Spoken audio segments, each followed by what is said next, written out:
Hey everyone, you're with Tesla Tom. Thanks so much for joining us on a very special episode of Ludicrous Feed. I am with Wiebe Wakker, world famous electric car explorer from the Netherlands. Thanks for joining us, Wiebe. Yeah, my pleasure. So good to have you. It's such an honor. So, yeah, I left over 3 years ago with my electric car and with a goal to reach Sydney, and had no idea how or when I would get here. Yeah. Had a few challenges. Overall, pretty Just a few. smooth. Right? Yeah, just a few. Yeah. And overall pretty smooth ride, but still when I arrived here Sunday, the whole day was so perfect. Everything came together. Your finale was wonderful. Yeah. Wonderful. Yeah, really. I was so full of adrenaline after that. I couldn't have wished for better ending. The whole parade was so good there. So I asked people to guide me to the finish. Everybody, I asked electric car drivers to go to the Tesla supercharger and then drive to the city. And I thought I used a form where people could sign up, and had 25 or something. And so I thought maybe 20 or 25 show up, but I think there are 40, maybe 50. I don't know. I haven't counted, but there were a lot. So I was really excited. So many people, wanted to join in.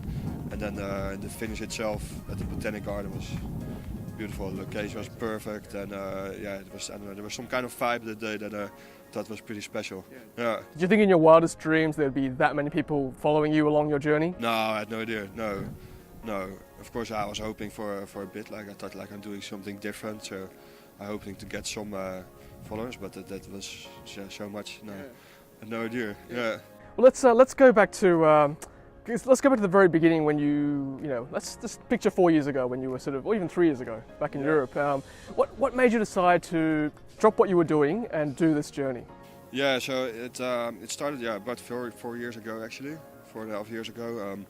I studied event management, or was studying events management at the University of Arts, and then in my final year I had the opportunity to graduate in what they call the Entrepreneurs Lab. So then you write your thesis about starting your own company or your own project in my case.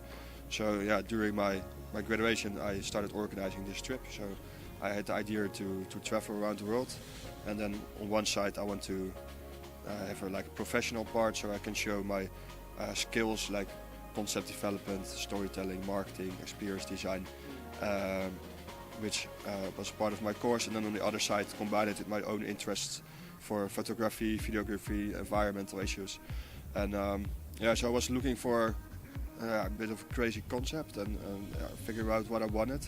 And then in Holland we started talking about electric cars, and immediately was really enthusiastic by it. I was never a car enthusiast or something, but I thought electric cars is pretty cool because they not only look very nice, they're also fast and silent, and they're a way to tackle climate change. But not many people wanted to start driving electric immediately because they were hesitated, they were prejudiced that thought they cannot cover long distances, or they're not reliable. So I thought maybe I can make that my goal to show that it is possible. And I thought I need something which really speaks to the imagination. So I thought I wanted to drive to the other side of the world in an electric car, and then I choose for Australia because down under, and it's not much further you can get. Yeah. Exactly. Yeah. Yeah. So that's a bit of how it all started. Yeah, that's fantastic. I mean, is that your car, the Blue Bandit? No, I borrowed it from someone. Yeah, it's as a poor student, I could not afford an electric car myself, so I was looking for a sponsor. Bumped into Marcel from Bundles, who just founded his own company, Bundles, and he saw a lot of similarities, sustainability-wise, but also that we're both doing something new and something which takes some balls maybe to do it. So that's why he was excited. So he said, "Well, I want to borrow you my car," and he asked me how much time do you need? I thought maybe a year and a half. It took a bit longer. 3 years later? Yeah, but he's still my friend. Are you going to give the car back? Yeah. We've been talking about it, maybe putting it in a museum or something, or doing something with it. But of course I have a bond with my car, but also happy to give it back to him. Now, obviously you've had a lot of help over the last 3 years. Yeah, really, it was my goal to start without money, and then just see how I would end up in Sydney. So I asked people to help me out with offering me a meal or plug to charge a car or a couch or a bed to sleep on. I thought that's what I need. I don't need more than that. Pretty basic. And by now about 2,000 people signed up from 45 different countries. And sometimes I needed money or sometimes needed to ship the car, for example. So one time I managed to get that sponsored. Like there was a company who said like, okay, we ship your car from Dubai to India, and also in Dubai I found a job. Like I worked my way for 2 months at the events company, so I could afford 2 trips to Thailand and Myanmar because I needed guides over there. It's mandatory if you go with your own vehicle. And sometimes it happened that I had problems with the car and that I needed repairs, and then asked people to help me out, and a lot of people then chipped in a bit of money to get the funds to repair the car. So yeah, it kind of renews your faith in humans. Yeah, definitely. People help you out along the way. That's like everybody's saying like, wow, it's great that you show what you can do with an electric car, blah blah. But for me, that's really the most important thing. That all these that I will remember forever, all the generosity I received and all the help from people. That's for me the biggest takeaway. You made a lot of friends over the 95,000 kilometers. That's for sure. Yeah, definitely. Now let's talk about the charging aspects of the car. So, which country do you think was the hardest place to find electricity to charge the car? Australia. Really? That's amazing. Yeah. Well, just because the distances are so fast over here. So I have I have a range of just 200 km. So like South Australia and the center of Australia has been a bit challenging. And India was a struggle also sometimes, because sometimes I came in towns where the voltages were just really low. Like one time I had in a place where there was only 4 ampere. So then it would have taken like 2 weeks to charge a car or something. So you had to search all day and eventually find a workshop where they had a bit more power. So then we could plug it into there. Yeah. That's amazing. I mean, you're comparing Australia, we're meant to be a first world country, to a place like India and other places around South Asia where, you know, some people consider it the third world, and here we are, we're so making comparisons with electricity, aren't we? Talking about electric cars in Australia is also a bit behind. It shows that like in Australia it's a perfect country for electric cars, but infrastructure really should step up in order to make it more convenient for electric car drivers to drive around. Yeah, for sure. I think whichever government comes in next, hopefully there'll be a bigger uptake, more infrastructure. You know, at least people are talking about electric cars now, right? Yeah, that's good. Yeah. What's it like in the Netherlands with electric cars currently? Yeah, doing quite all right. Like we're one of the first countries to really start pushing infrastructure, and we now have 100,000 electric vehicles in the car, like fully electric ones, and 3 stations for each car, so 300,000 charging stations. So you like literally on every corner of the street you find a charger nowadays. So it's really that's something we need to look, sort of aim for. I mean, people you've spoken to Australia, what's the feeling? Do you think we can get there with the way people are thinking right now? Yeah, of course you can get there. I mean, like you're a well-developed country and you have the funds to execute something like that. So why not? Yeah. That's fantastic. Yeah. All right, so let's talk about what's next for you, Wiebe. Where are you going to go from here? Yeah, probably go home, of course. Yes. Yeah, back to Holland. Yeah. What do you miss most about Holland?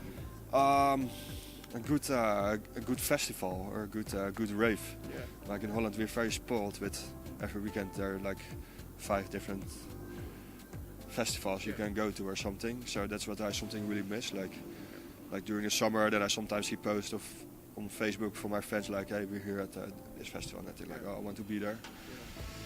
Besides that, I just miss friends and family. So. All right, Wiebe, let's. Do you want to go check out the car? Yeah, let's do that. Yeah.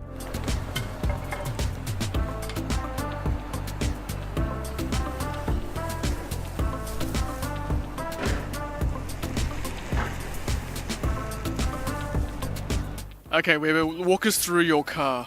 Yep. So this is the Blue Bandit, 2009 Volkswagen Golf. So it used to be a petrol car, and it's retrofitted to fully electric. And it used to be a project from a Dutch utilities company, and they heard about vehicle-to-grid technology already in 2008, and they thought, that's something interesting. So we want to research that, but there are no factory electric cars at the moment who had that technology available. So they decided to convert 50 of these petrol Volkswagen Golfs to fully electric.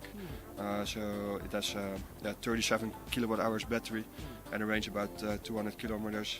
The motor is about 150 kilowatt and a top speed of 180 kilometers an hour. Yeah, it's more than enough, really, isn't it? Yeah, it's pretty good. Yeah. Can you show us inside? Yeah, of course. This is where you spent 3 years of your life? Yeah. Welcome to my home. So this is the living room.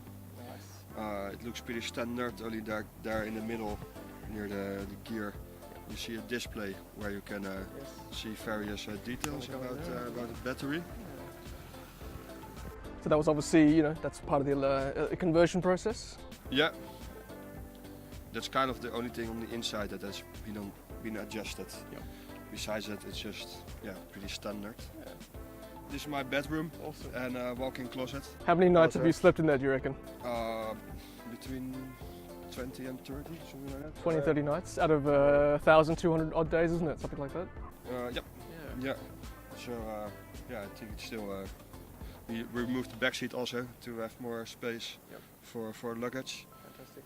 And then just left the kitchen and luggage room. Look at all those cables. Wow. Yeah. You need them all, don't you, to get there? Yeah. All kinds of different adapters. Yeah. And maybe I can mention it. So, this is my Type 2 charging cable. Yes. And during the finish on Sunday, when driving on the stage, I drove over the plug, so it's broken at the moment. Yeah. So I need to have the replaced. Okay. Now it's not a standard one. As you can see, this is a male Type 2, while normally it's male-female. And so my socket on this side is reversed from what it normally is. Is that going to be easy to find here in Australia? Yeah, I don't know. So that's why I thought I mentioned it now. Maybe you have someone who is listening. If anybody knows where to get one of these cables, or is happy to donate one to Wiebe, let us know. Definitely, I think I'd love to have one. That would be great, because it will be convenient, because I expect to charge at a few charging stations. Absolutely. Because I heard that when I was there, I heard the crack of hopefully he hasn't run over it. And he had. And pretty ironic that exactly at the finish it breaks down. Yeah. Well, I'm sure we can find someone to help you. Yeah, for sure. I love charging cable and food. Yes.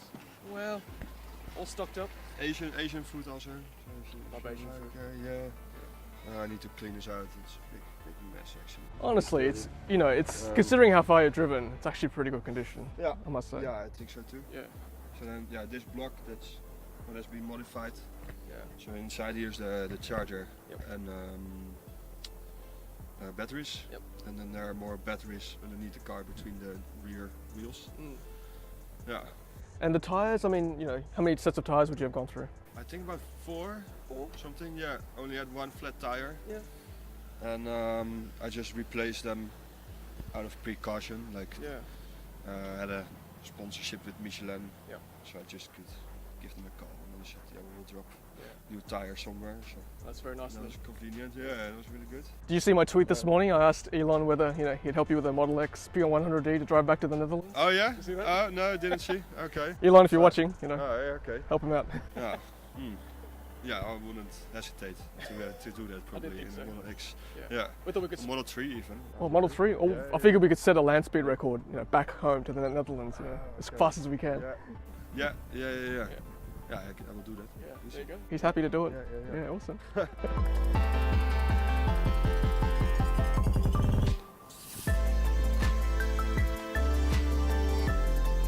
Thank you very much for joining us on Ludicrous Feed. It's been an absolute honour. Yeah, my pleasure. And thanks for coming down on Sunday and live streaming the event. Something for my followers also very interesting. That my mother let me know that she was watching everything. So she was really happy that you did that. So thanks for that. No, my pleasure. Thanks for your time to make this video. I'm very happy to be a very small part of your amazing journey. Yeah, yeah, great. Yeah. All right. Wishing you the very best of luck. Yeah, you too. Keep up the good work. Yeah, thank you. And as always, guys, happy charging. Happy charging, mate. I do solemnly promise, should I win a Roadster 2020 in Tesla's new referral program, to list this vehicle on an electric car sharing platform to allow all Australians an opportunity to drive this magnificent car as part of a greater effort to bring the electric vehicle to this great nation. #Roadster Down Under. Help me by using my referral code Thomas7208. Thanks for watching, and thanks for being part of the energy revolution. If you haven't done so already, be sure to hit subscribe to stay up to date with our latest videos. Happy charging!